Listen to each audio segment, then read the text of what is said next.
Hey, what's up mga kaballers? Maligayang pagbabalik sa aking channel. Halina't pag-usapan natin ang balitang Warriors lineup. Bubuwagin na Mike Dunleavy Jr. Nagsalita na sa team. Tara na't pag-usapan natin yan dito sa Basketball Hotshots.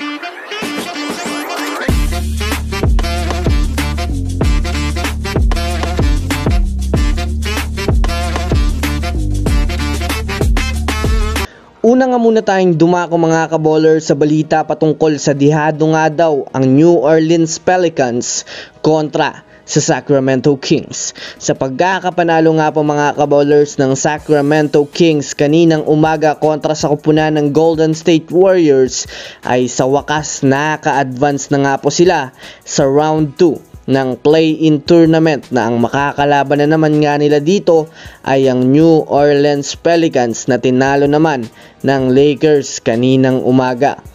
Well, sa maganda nga pong performance na ipinakita ng Sacramento Kings ay marami na naman nga pong sumasang-ayon na lamang na naman nga po sila sa magiging laban nila sa Pelicans, lalo pat nagtamo nga po ng injury si Zion Williamson kanina. Bukod pa dyan mga kaballers, mas marami nga pong mga role players na nagdadala ng malakas sa Kings kumpara sa kupunan ng Pelicans na masasabi nating kung hindi nga po magtala ng malaking puntos ang kanilang starting five ay masasabi nating automatic talagang matatalo sila sa labanan. Samantala, dito naman tayo dumako mga kaballers sa balita patungkol sa kupunan ng Golden State Warriors. Well, naibalita ko na rin nga po sa inyo kanina mga kaballers na matapos mapatumba ang Warriors ay hindi nga po naging maganda ang kanilang naging atmosphere sa loob ng locker room.